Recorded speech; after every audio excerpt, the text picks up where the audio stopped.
Bonjour à tous et bienvenue sur J'invest, le canal d'investissement où l'on vise l'enrichissement. Et aujourd'hui on se retrouve pour une nouvelle vidéo, ça va être une analyse d'action sur une entreprise qui pour moi symbolise le mieux l'été parmi le CAC 40. On va parler de Pernod Ricard. Donc sans plus tarder, on va commencer tout de suite par le sommaire de l'émission. Donc dans un premier temps, on va voir l'entreprise Pernod Ricard du passé au présent, un peu son histoire. Dans un second temps, nous verrons l'analyse fondamentale, ce qu'elle est et ce qu'elle fait. Nous verrons ensuite l'analyse quantitative, des ratios et des chiffres, et nous finirons par ma décision en guise de conclusion.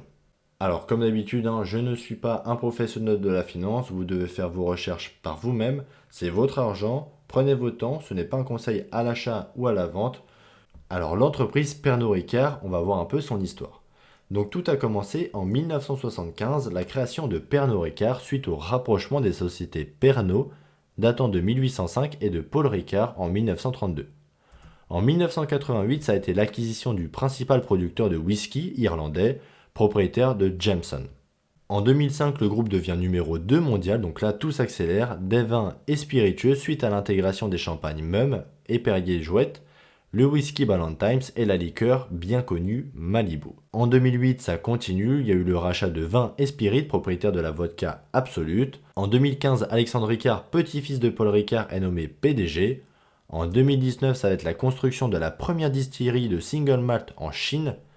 En 2021, ça va être la rentrée au capital dans Sovereign Brands, donc c'est les propriétaires de marques de vin et spiritueux super premium comme Luc Belair, Bamboo Rhum, etc., etc. Et pour finir, en 2022, ça a été l'acquisition d'une participation majoritaire dans le rosé Château Sainte-Marguerite, qui est un cru classé en Côte de Provence. Alors maintenant qu'on a vu un peu l'histoire de Pernod Ricard, on va voir l'analyse fondamentale, ce qu'elle est et ce qu'elle fait. Et on va commencer tout de suite par les ventes par activité. Vous allez voir sur votre droite, il y aura toutes les marques quasiment, en tout cas les principales marques de Pernod Ricard. Il y a 5 principales activités et c'est quasiment 100% de l'alcool. Alors, à 63% du chiffre d'affaires, il y a les marques stratégiques qui vont comporter Absolut, Chivas, Jameson, Champagne Mumm, Malibu, etc. À 18% du chiffre d'affaires, ça va être les marques stratégiques locales. On va voir là les liqueurs de café Calois, Clambel, Pastis 51, etc. Il va y avoir les marques spécialités avec 6% du chiffre d'affaires. Donc là, on va voir Millet, Aberlour et Tutti Quanti. À 4% du chiffre d'affaires, ça va être les vins stratégiques comme Campo Viejo, Kenwood. Et pour finir, donc 9% du chiffre d'affaires, le restant, ça va être tout ce qui va être autre, etc., etc. Donc là, qu'est-ce qu'on peut voir? Ça va être un beau portefeuille de marques avec certaines qui sont bien connues, surtout si vous avez la vingtaine. Alors maintenant, on va passer par les ventes par région. L'Amérique est ici à 29% du chiffre d'affaires. L'Europe, c'est 29% également du chiffre d'affaires. Et l'Asie, plus le reste du monde, ça va représenter 42% du chiffre d'affaires.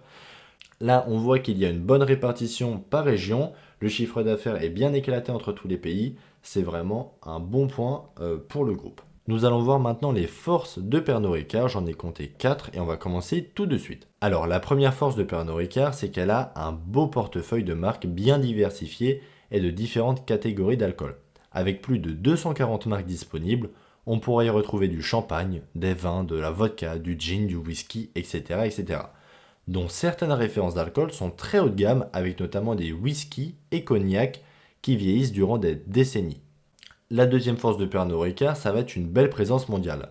Que ça soit au niveau des ventes, avec 12 milliards d'euros répartis sur plus de 160 pays, ou au niveau de la production, avec plus de 96 sites de production et plus de 350 terroirs. L'avant-dernière force de Pernod Ricard, ça va être une forte stratégie de croissance et d'innovation depuis 10 ans, notamment avec l'acquisition de nouvelles marques réputées, ou avec des créations et des variantes de ces alcools forts, comme par exemple le gin sans alcool, les cocktails prêts à boire. Il y a aussi de nouvelles égéries bien connues qui ont fait leur apparition, comme Mélanie Laurent pour le champagne Perrier-Jouët. De mémoire, je crois que Mélanie Laurent avait joué dans James Bond. Je m'avance, faut que vous vérifier par vous-même, voilà, mais de mémoire, je crois que c'est ça. Et pour finir, donc le marché des spiritueux premium est en ce moment très dynamique avec une belle évolution de la premiumisation entre 2015 et 2022, ce qui permet à Pernod Ricard d'accroître ses marges sur ces segments. Alors vous l'avez compris comme d'habitude, si une entreprise a des forces, elle a également des faiblesses. Et pour Pernod Ricard, j'en ai compté 5. Donc la première faiblesse selon moi, c'est que Pernod Ricard, en tout cas le groupe, le principal risque va être la soumission aux réglementations juridiques, avec notamment les lois anti-alcool nationales et européennes qui sont de plus en plus exigeantes. Par exemple, la prohibition de l'alcool au Bihar, c'est une région de l'Inde, a entraîné une cessation des activités de Pernod Ricard dans cet état. Donc la prohibition, pour ceux qui ne savent pas, hein, c'est l'arrêt total. Il n'y a pas le droit de vendre, il n'y a pas le droit de consommer de l'alcool en Inde, enfin en tout cas au Bihar. La seconde faiblesse de Pernod Ricard, ça va être les risques de santé publique avec le changement des habitudes. Depuis 2012, le Dry January, par exemple, est une nouvelle mode qui consiste à ne pas boire d'alcool pendant le mois de janvier. Le problème, c'est que cette tendance est de plus en plus suivie et forcément impacte le trimestre de Pernod Ricard. Voilà, c'est un exemple, et on va aussi retrouver les campagnes publicitaires qui visent, enfin anti-publicitaires plutôt, qui visent à ne pas boire, voilà. Bon, on aime ou on n'aime pas, on n'est pas là pour juger, hein, mais tout ça, ça fait partie des processus qui vont, bah, qui vont faire que les gens consomment de moins en moins d'alcool. La troisième faiblesse de Pernod Ricard, c'est important de le préciser, c'est que le groupe n'est pas leader sur son marché. C'est Diageo qui est en pole position avec ses 77 milliards de capitalisation boursière. Et Pernod Ricard arrive juste derrière en termes de capitalisation et de part de marché. L'avant-dernière faiblesse, forcément, c'est souligné dans le rapport annuel et dans l'analyse de Morningstar, Pernod Ricard est dépendante des périodes de ralentissement économique. Et le taux de roulement d'une liqueur ou d'un alcool comme la vodka, tequila, whisky, etc. est inférieur que le vin par exemple. Et sur ce segment, Pernod Ricard n'occupe pas la majorité des parts de marché. Alors la dernière faiblesse de Pernod Ricard selon moi, c'est que pour croître et conserver sa position dominante, elle doit investir. Le problème, c'est que en ce moment, l'argent coûte très cher. Et le groupe a un niveau de dette assez conséquent avec plus de 10 milliards d'euros en 2023 et en augmentation de 18,66% par rapport à 2022. Alors maintenant qu'on a vu les faiblesses de Pernod Ricard, on va voir les avantages compétitifs, les avantages concurrentiels, les mots de Pernod Ricard, et il y en a deux. Donc le premier, ça va être les barrières à l'entrée. Pernod Ricard, c'est plus de 80 marques disponibles, un réseau de distribution à l'international avec plus de 160 pays. Il y a des sites de production qui sont bien répartis dans toute la planète. Un nouvel entrant, forcément, dans le milieu de l'alcool, peut avoir du mal à venir récupérer des parts de marché à une entreprise comme Pernod Ricard qui investit des milliards depuis des décennies avec des infrastructures, du marketing, etc. etc. Pour avoir aujourd'hui, le groupe a une position parmi les leaders, une position dominante dans le secteur de l'alcool sur toute la planète. Le second avantage compétitif, ça va être des actifs intangibles. Pernod Ricard détient des marques comme Ricard, qui est leader sur le marché de l'alcool anisé, ou avec Malibu, le fameux rhum avec un goût noix de coco. Et faites pas genre que vous le connaissez pas. Et puis on va retrouver d'autres marques fortes comme Chivas avec sa gamme Régal qui a vieilli pendant 12 ans et Martel Millésime 1972 qui a vieilli pendant 43 ans. Alors maintenant qu'on a vu les avantages concurrentiels de Pernod Ricard, on va passer au management de la société. Une bonne entreprise généralement, même constamment, c'est un bon patron, c'est une bonne équipe dirigeante. Alors concernant le management, on retrouve Alexandre Ricard qui est PDG depuis 9 ans et c'est l'un des petits-fils du fondateur du groupe. Personnellement, je pense qu'il gère assez bien son entreprise avec notamment un résultat net qui a fait x2,28 et qui est en hausse régulière depuis 2015, donc depuis son arrivée en tant que PDG.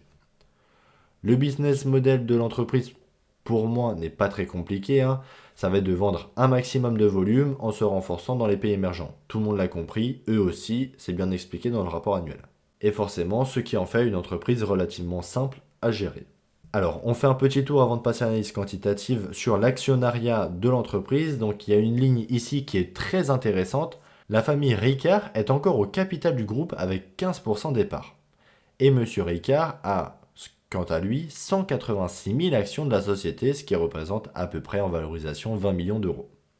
Donc oui, le PDG est skin in the game et c'est un bon point. Moi, je préfère investir dans des sociétés où le fondateur ou le PDG est vraiment impliqué, même financièrement et personnellement, dedans. Et ensuite, on va retrouver, un peu comme d'habitude, des institutionnels comme Amundi, Invesco, etc., etc.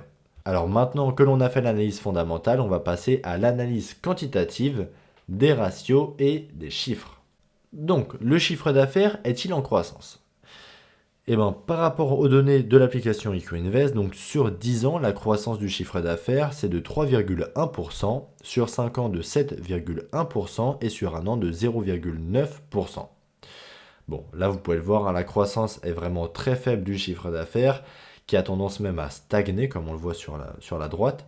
Et il y a une prédictibilité de 58%, ce qui est vraiment pas très bien. D'ailleurs, d'après la société de recherche Straits Research, la croissance annuelle moyenne du secteur de l'alcool, qui est de plus en plus réglementé, est estimée à 2,5% seulement entre 2023 et 2031. C'est pas top top. Alors maintenant, les dividendes, est-ce qu'ils sont en croissance? Et bien encore une fois, hein, donc là c'est plutôt pas mal, hein, les dividendes sur 10 ans, la croissance moyenne c'est de 10,8%, sur 5 ans 21,9% et sur un an 14,1%. Là, il y a une bonne croissance à deux chiffres du dividende, c'est plutôt correct, hein, c'est un bon point. Mais Pernod Ricard, c'est aussi un payout ratio qui est assez élevé avec 59%, ce qui peut laisser moins de cash pour d'éventuelles acquisitions et croissance.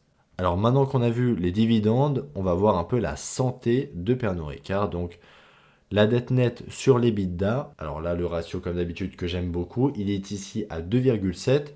Il faut faire attention, c'est un niveau qui est assez important, ce qui peut être dangereux s'il y a un ralentissement économique. Moi personnellement, vous le savez, quand c'est au-dessus de 2,5, ça me freine. C'est pas non décisif, mais ça me freine. Il faut vraiment qu'il y ait des super fondamentaux et que la croissance est au rendez-vous. Soit au rendez-vous. Attention. Alors maintenant qu'on a vu la santé, on va voir les marges très rapidement et le CAPEX. Donc la marge brute, elle est à 59,93%, la marge opérationnelle est à 26,17% et la marge nette 17,56%. Donc le CAPEX de 52%, c'est relativement important, mais ça ne me choque pas. C'est logique au vu du secteur, une distillerie, des caves de mûrissement, etc. On ne parle pas de cloud hein, et d'applications. C'est cher, c'est un investissement qui est colossal. Et le fruit de cet investissement, généralement, vient, bah là par exemple, des fois, il peut arriver 43 ans après. Alors, on se retrouve sur l'application EquiInvest, profitez-en, il y a pas mal de nouvelles fonctionnalités qui sont arrivées sur l'application, vous le voyez, il y a les notes des sociétés, c'est vraiment très intéressant, il y a vraiment beaucoup de nouvelles fonctionnalités. Vous pouvez profiter si vous voulez du code de réduction J'invest10 pour bénéficier des 10% de réduction à vie, encore en ce moment, donc profitez-en. Et nous, on va voir Pernod Ricard. Donc, on voit un peu tout ce qu'on a dit tout à l'heure, le free cash flow. Donc, ouais, le free cash flow, la croissance, sur un an, elle est à 41,9%, sur 5 ans, elle est à 4,6%, sur 10 ans, elle est à 8,5%, ce qui est vraiment pas top. Donc là, on voit, hein, c'est une croissance qui est très faible des free cash flow, c'est pas forcément un bon signe, et il faudra faire attention, notamment au prochain trimestre, voir ce qui est proposé. Alors, donc là, vous voyez, hein, il y a pas mal de choses qui sont arrivées. La checklist, j'en avais déjà parlé dans la vidéo d'avant. Voilà, vous pouvez vraiment vous régaler. Il y aura tout de bien expliqué. Alors, j'en ai pas parlé encore, hein, mais le ROE le Return on Equity chez Pernod Ricard, il est de 14,8% en 2023, ce qui est correct. C'est pas énorme, mais c'est tout à fait correct, hein. Donc maintenant qu'on a parlé du ROE, là on voit bien évidemment l'analyse quantitative, la note de Pernod Ricard est à 8 sur 20. Est-ce que c'est une bonne note? 8 sur 20, non. On est d'accord, ce n'est pas une entreprise quality. Alors, est-ce que Pernod Ricard surperforme le S&P 500? Ici, non. Le S&P 500 a une performance de 79,43% contre Pernod Ricard qui est négatif à moins 11,39%. C'est une entreprise qui ne surperforme pas le S&P 500. Donc pour moi, bah voilà, c'est pas top top top. Alors, conclusion de l'émission, voilà, on arrive à la fin, je voulais faire une vidéo un peu plus courte que d'habitude, donc que dire de Pernod Ricard? Concernant les fondamentaux, je les trouve vraiment intéressants, c'est quand même le top 2 mondial. Les alcools qu'ils proposent, on les connaît tous, on en a bu, je pense, la plupart, enfin en tout cas une bonne partie, on sait de quoi on parle, on n'est pas dans du abstrait, voilà, là Pernod Ricard, on sait ce qu'ils vendent, on sait le goût, on connaît les produits, on sait tout. Son prix actuel, bah là on voit, hein, ça arrive quand même sur les plus bas de 2020, ouais, 2020, mi-2020. Mais voilà, pour ma part, même si quelques-uns de ces produits sont chez moi, je vais éviter, c'est un secteur trop régulé. Pour moi, je vois pas trop l'intérêt d'avoir Pernod Ricard en portefeuille, mais ça ne concerne que moi. La croissance est aussi trop faible, hein. Là on le voit, vraiment la croissance du chiffre d'affaires est pas top top, là c'est ici. Même du free cash flow, c'est pas excellent. Donc, et oui, et aussi gros point noir pour moi, ça va être la dette. Donc là, c'est dette totale, hein, ouais, dans l'application, c'est dette totale, mais la dette nette, on voit, est quand même assez élevée, elle est à 2,7 de mémoire, ce qui est trop pour moi. Surtout que la croissance n'est pas là, donc je vais plutôt voilà, plutôt esquiver l'entreprise. Je ne la mettrai pas dans ma watchlist, ni dans mon portefeuille. Donc voilà, avant de clore cette vidéo, petite citation de l'émission, on reprend les bonnes habitudes et ça va être une citation de Napoléon Bonaparte. Ne partez pas en courant, c'est en rapport avec Pernod Ricard. Donc la citation, je me lance, hein. Je ne peux vivre sans champagne. En cas de victoire, je le mérite et en cas de défaite, j'en ai besoin. Voilà. Je vous laisse terminer sur cette belle citation et sur ce, bah, je vous dis ciao ciao, à la semaine prochaine.